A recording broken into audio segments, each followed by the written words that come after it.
Welcome back to B&B Movie Reviews. This week, Nicole Kidman gets messy with an intern, and we go ape for a new musical biopic.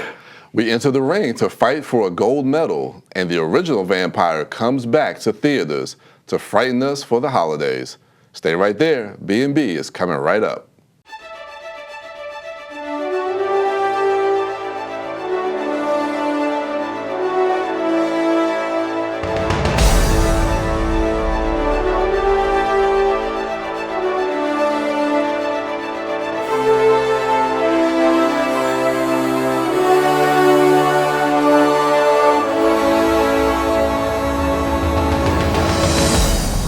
I can't be a bully because I'm a girl. Yeah, I get what y'all saying. I get what you're saying. It's a perception thing, exactly.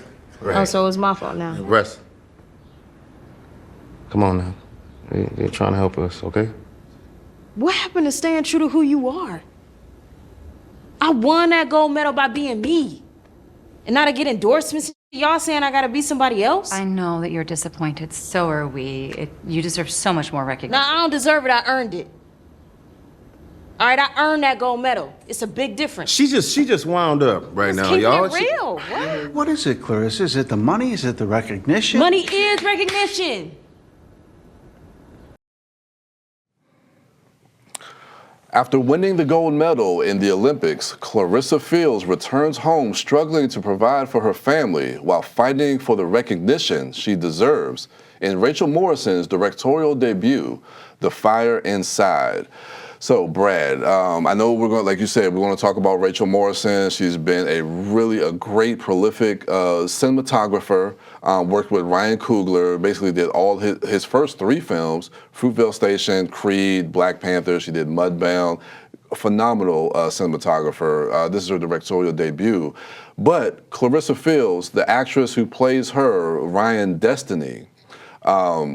Phenomenal. Haven't really seen her in much of anything. I think great. The excitement for this movie for us was Rachel Morrison's presence behind the camera. Yeah. And I think in a lot of ways that hype is satisfied. Mm-hmm. But Ryan Destiny was the big find for me. Yeah. She's incredible as Clarissa, and I wish the movie gave her a little bit more to do. Like, the structure of this film is very odd. That's where I wanted to go, was the structure of this. So we open up, we've got this, I'm guessing, a drone shot. Which is beautiful. It's gorgeous, the way that the light is being refracted in the lens. Like, you feel like, oh, we're in for the treat that we thought we were going to get with Rachel Morrison. Yeah. And we watch this young child running down the streets of Flint, Michigan, going to the gym to find Bryan Henry to get trained as a fighter. Yeah. And then the movie goes at such a clip. It's like scene. It's gold medal time. And you're like, hold on, is this the end of the movie?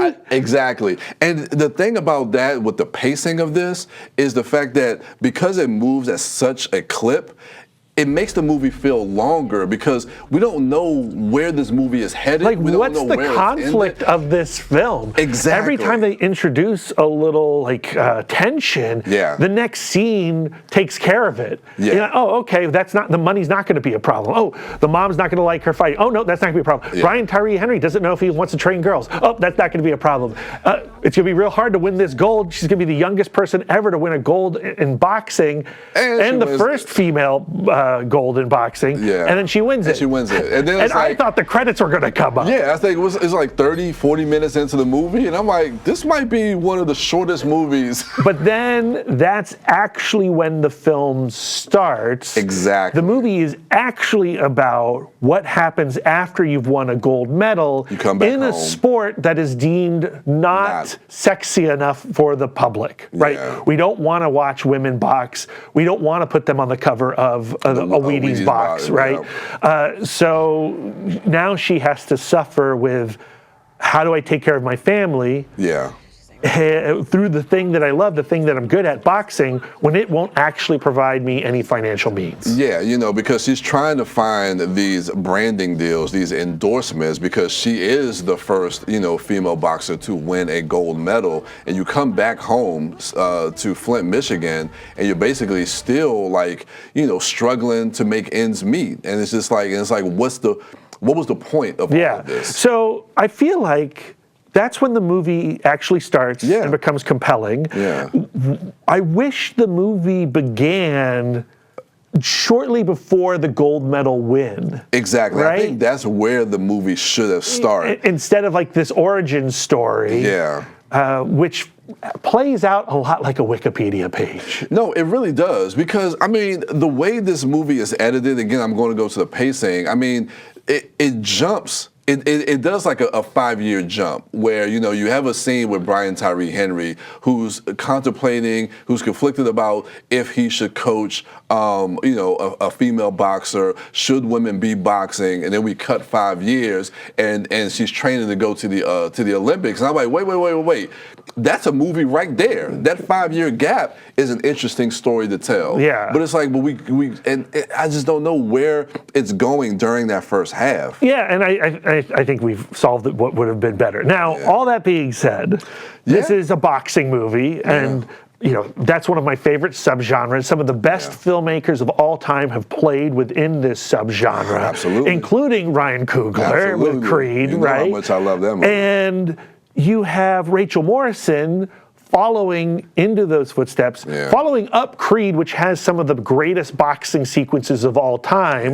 You know, not Ryan Coogler directed, but Creed 3 was last year, and gets really inventive and wild with those boxing scenes. So I was expecting something gnarly and unique with Rachel Morrison's boxing scenes, and they are not that. They are very basic, rudimentary stuff we've seen before. Yeah, it's very paint by numbers, the way that these scenes are directed, the boxing sequences. Yeah, and I just feel like the movie, at the end of the day, is not interested in those boxing sequences, and that's fair enough. Yeah. But then we needed to get out of those boxing scenes way earlier. Yeah, I think we should have gotten to the Flint, Michigan story a lot earlier in the story and cut back, and then we could have really focused in on that drama. The screenplay does, and what Rachel Morrison does with that first gold medal match, though, that is interesting, is going into the homes of Flint, Michigan during the match, going into the bars, the restaurants, the schools. I like that. And you get to watch Flint, Michigan experience this win. Rallying behind Clarissa. And that is amazing. That sequence was amazing. Those close-ups of those extras were amazing. And then when you cut to, we've just won, we're back in Flint, Michigan, and it's a graveyard. You know, it is desolate and broken, and it desperately needs a hero like Clarissa.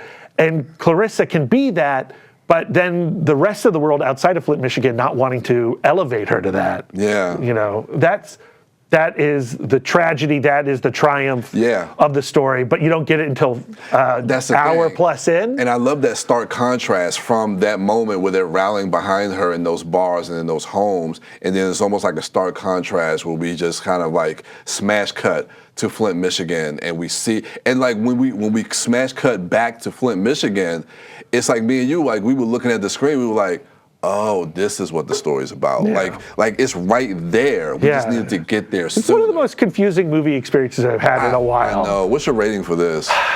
It rides the line. You know, we're the B&B show. If we like a movie, we give it a B+. If we don't like it, we give it a B-. I'm going to tip just a little bit into the B+ territory because the moments that are powerful, like the Flint, Michigan barroom scene, that's the movie, and I wanted more of that, but we got it at least a little bit.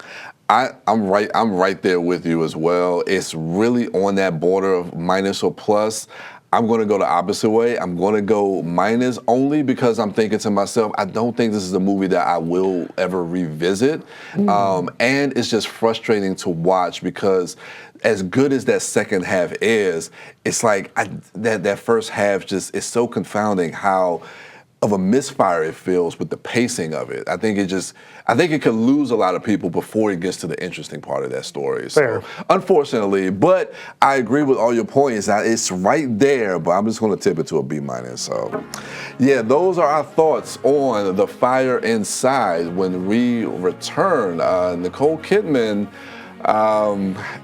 we'll talk about that when we come back. Stay right there.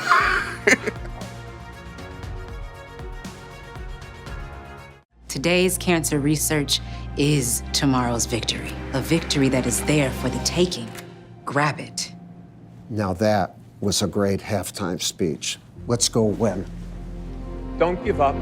Don't ever give up. Being a CEO means being a collaborator and a nurturer. Don't you have to be at work? Everyone is just waiting for me to buckle under the pressure. Is now a good time to introduce the interns? Yeah. Hey, how'd you get that dog to calm down? I gave it a cookie. You always have cookies on you. Why, do you want one? You have 7 minutes. So, how did it start? I see myself as a... Power-hungry personality? You think that's what I am? I think you like to be told what to do. Sorry, I didn't mean to... Your behavior is unacceptable. Is it?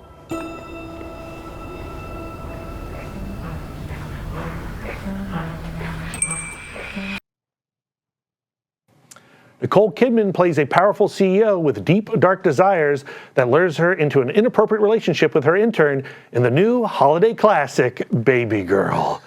Bryan. Yes. This movie, on the surface, looks like a more mature version of 50 Shades of Grey. Is that correct? Is that fair to say? Oh, I didn't think about that. I don't know. I didn't see it that way. I don't know if that's fair I think it is. say. I think it is so? fair to say. Yeah. Well, I haven't seen those 50 Shades movies. Well, so. you are missing out, my friend. Am I? Yes. Okay. So, then, what is this if it's not an updated 50 Shades of Grey? You know what? I've been trying to figure that out because watching this trailer, you would think that this is kind of like one of those new erotic thrillers that's kind of trying to harken back to some of those erotic thrillers that we had from the 90s, you know, movies like Disclosure or Basic Instinct or something like that. It's definitely not those. But it's not that. No. I think calling it a thriller. And that's the thing. It's not really it's not really a thriller in that sense. But the thing about this movie is like, you expect it to kind of be erotic and tantalizing and things like that, but this movie is extremely cringe. It's extremely cringe. No? You weren't turned on by it, Bryan? No. Okay. No. I don't know. I think that there is eroticism in this movie. I think Nicole Kidman is one of the most watchable actors on the planet. Yeah. And she is delivering a performance that I think you have to call courageous. Extremely so. I think very vulnerable.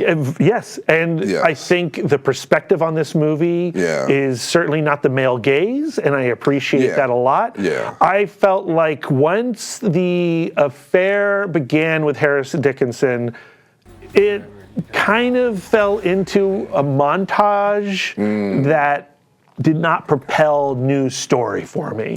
Like we rush up to it, like, you know, he thinks he's unlocked some desire in her. Yeah. We get references to a childhood and a history that seems very dark and upsetting, but we never really investigated beyond that. Yeah, and that's what makes me think, like, what they do reveal about her past, is that even the truth? Like, she mentions it a little bit, but I'm like... They talk about it so little, I feel like it has to be true. I'm like, is this like an unreliable narrator type of thing? Like, is this something that we can believe? Is she just making this up? But the one thing that I kind of...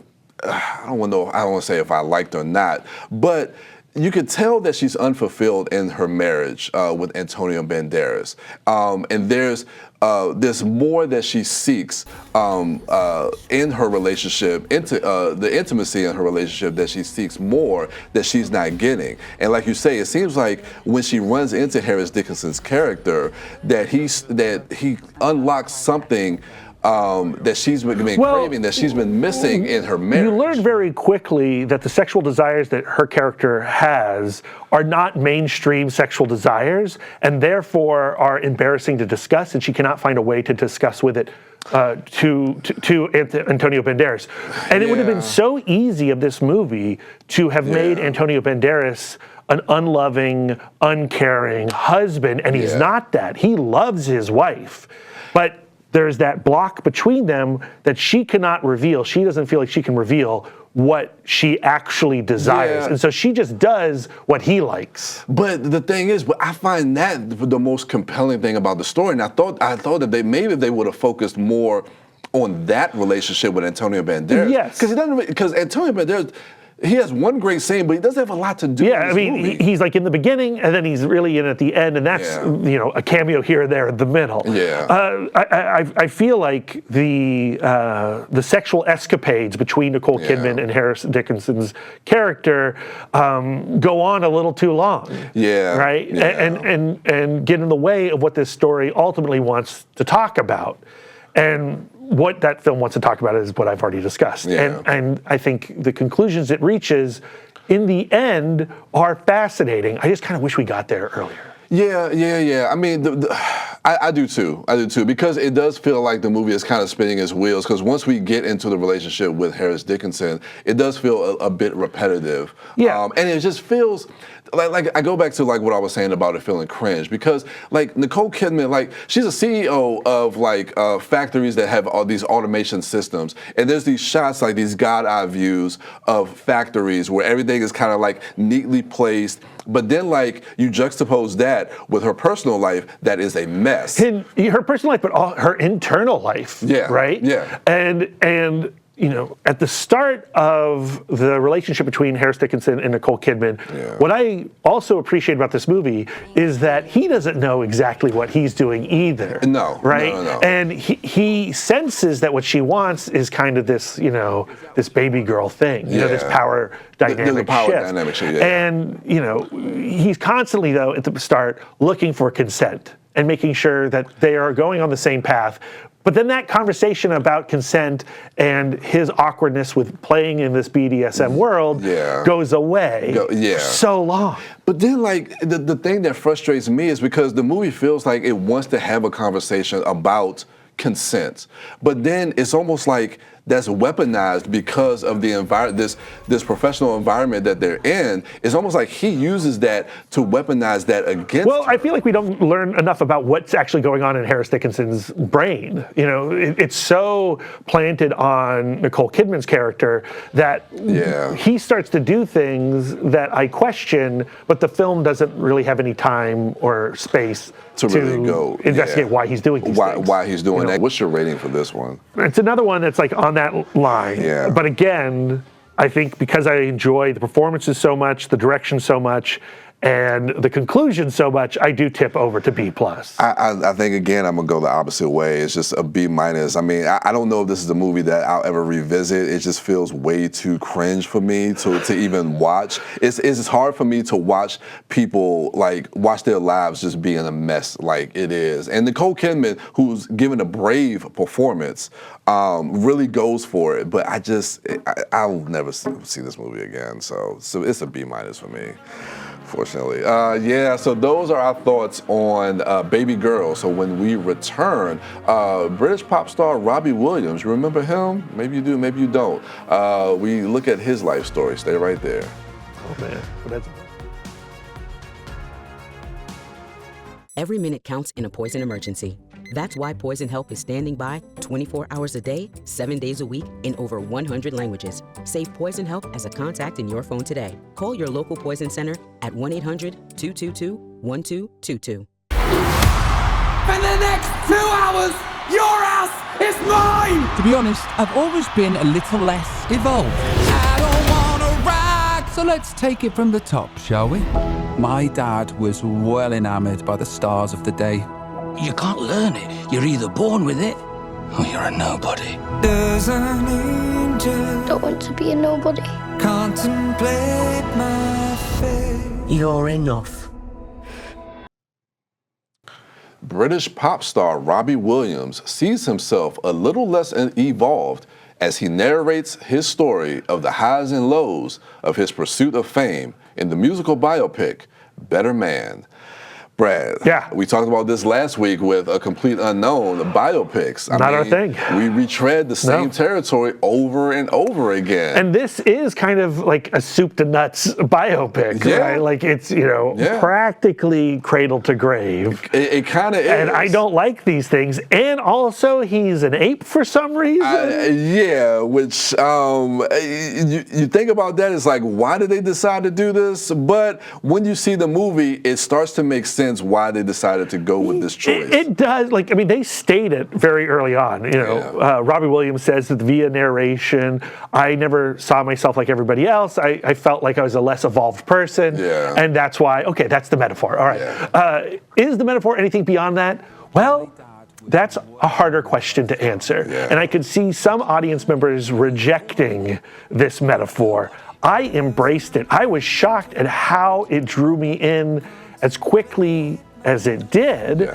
And I felt like when Robbie Williams is on that, you know, fame track and he hits the drugs and he becomes a wretched human being, if it was not played by a CGI ape, I might not have kept going with him. Exactly. But I couldn't help but love this ape. Exactly. It's like even when you get to those less desirable moments in his rise and fall of fame, because it's played by a CGI monkey, a chimpanzee, you go along with it and you're still on board. What I loved so much about this biopic is, one, it's a musical, and it's a legit musical. It's from the director of The Greatest Showman. I think the musical numbers are fantastic. There's one in the middle of the movie that, you know, our jaws were on the floor when it concluded. I want to talk about that just for a second. That musical number in the middle, I think it's like after they signed their first contract. That is the way that is directed. It is directed with so much energy and verve. I thought I was watching a Bond movie. I mean, it was absolutely incredible. I literally, at the end of that number, I wanted to stand up and applaud. It was amazing. And the film keeps the spirit of a musical by embracing surrealism. And telling this story, the honest emotions of this story, through continued metaphor beyond the chimpanzee aspect of it, right? You know, you have sequences at a funeral where the ground fades away and he falls in, and then we have a concert sequence at the end of this film that is positively apocalyptic. It is Mad Max Fury Road, but with Robbie Williams singing. I can't spoil it. I can't spoil it. It's so good. We can't spoil it, but it's the visual storytelling. Like, it's a movie. This is a movie. Exactly, and it's crazy because a lot of times you may think that, you know, we always have this conversation about style over substance, and you've mentioned this before. Say it, Bryan. The style is the substance. 100%. And I feel that way about this movie. There is so much style, but you never lose the emotionality of the character. That's always in the center of this. If all you're doing is paying attention to the plot of this film, you have seen it before. Kid wants to be a rock star. Kid becomes a rock star. Drugs, sex, rehab, reinvention. Exactly. Boring. Who cares? It's how this story is told. I say it all the time. And the genre that tells it. I say it all the time. It's about the execution, and the execution of this is at such a high level. I love this movie. What's your rating for this? It's a massive B+. I really hope people take a bet on this one. I know it's strange, it's weird. You know nothing about Robbie Williams maybe, but I think you'll have a good time if you just go and see it. It's directed with so much. It's so dynamic the way this movie is directed. There's so much energy to it. The visual storytelling is amazing. The music is amazing. Everything about this movie is amazing. It's a high B+ for me. It's the one movie that I've seen that I can't wait to watch again. I can't wait to take my wife. I can't wait to see this again. So, those are our thoughts on Better Man. So when we return, Robert Eggers does a remake of the original Vampire. Stay right there. We'll be right back.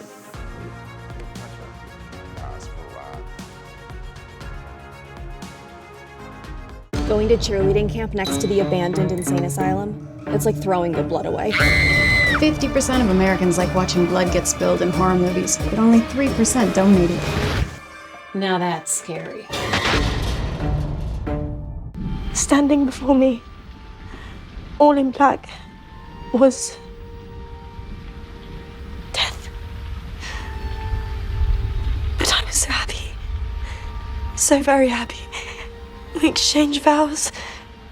We embraced. And when we turned around, everyone was dead. Father and everyone.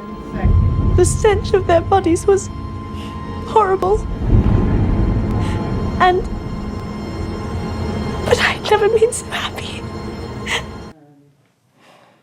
Ellen, haunted by the infatuation of Count Orlok, recounts the horror and devastation left in his wake in the latest film from Robert Eggers, Nosferatu, a classic Christmas movie, Brian. Another classic. There's a lot of classic Christmas movies this season. I would love to watch this on Christmas Day with my family. Robert Eggers, he's made The Witch and The Lighthouse and The Northman, and now he is turning his perspective to one of the great vampire stories, Nosferatu, of course, based on Bram Stoker's Dracula. There's a lot of excitement because of the creator involved, right? Exactly. How could you not be? Yeah, I think Robert Eggers is really the selling point of this movie. And it's a great cast. I think everybody does an amazing job. I'm here for Willem Dafoe, obviously, but Nicholas Hoult is having one of the best years of his life in 2024, and he's fantastic in this movie. Lily Rose Depp is really, really strong in this film. She is, yes. I'll come back to that. I gotta say, though, Nosferatu is actually fairly grounded. I kind of saw it as we see the Batman interpreted in The Penguin and Oz Cobb. Like, this is a grounding of this story that I don't know I actually wanted. Yeah, it's interesting because I think it doesn't really separate itself from the other films that have featured Nosferatu, whether it's the original 1922 German film or the 70s Werner Herzog, which I think took more of a different take or a risk. Yeah, but also stayed very, very true to the character design and the aesthetics of the original film, where this one is trying to do something different, which I appreciate, but that difference is like a real world take on who Count Orlok might be and what he would look like. And that's just not what I wanted. Yeah, and that was the thing that kind of threw me back as well, because it's interesting because Count Orlok has a very distinctive look. I mean, when you see those previous films, like his figure, like the way his figure is cut in the shadow, like when he's coming. It's one of the best creature designs of all time. Exactly. There's like the creature of the Black Lagoon, there's Nosferatu, there's that rat-bat creature thing. Yeah. It's, like you said, a great profile. Exactly. So not here. Yeah, they do something completely different that I think is like you kind of go a little too far left. Well, I think they're doing, like Vlad the Impaler, right? Like this is what this character may have looked like back then, and then they are exploring what a ghoul would become when that window opens. I'll say this about the direction of this movie visually. I mean, he knows where to put a camera, how to move a camera, how to create mood and atmosphere. All that gorgeous. Stuff it's a gorgeous film, and that really kind of pulled me in, especially at the beginning of this film. The technical aspects are undeniable. The performances are undeniable. The cinematography is undeniable, right? And I think if this is the tone you want for Nosferatu, you're gonna love it. Yeah. It just wasn't what I wanted. But, I mean, again, it feels like a very kind of, like you were saying, kind of straight down the line, more grounded. It's Dracula. We've all seen Dracula. And we know the story. So what's your rating for this? This is the theme of the episode. It's like right on that edge. I think to tip it into B- would be offensive because of the quality of the filmmaking. You got to go into B+. But if I'm going to watch a Dracula movie, I'm not going to watch this Nosferatu. I'm going to watch either Bela Lugosi or Bram Stoker's. Bram Stoker's, Francis Ford Coppola. Nosferatu. I'm also going to watch Twix. If you get that reference, then all right, so those are our thoughts on Nosferatu. Let's go ahead and review what we talked about on this episode. We started with The Fire Inside. Me and Brad, we split on that. Brad gave that a B+. I gave that a B-. Then we moved over to Baby Girl. We also split on that one. Brad gave that one a B+. That was a B- for me. Better Man, one of the better ones of this episode. We gave that a B+ for both of us. And Nosferatu, we both give that one a B+. So Thank you for joining us on this latest episode of B&B Movie Reviews. Come be a part of the conversation. If you have questions and suggestions, feel free to email us at bnbmoviereviews@gmail.com. And with that, we will see you at the movies.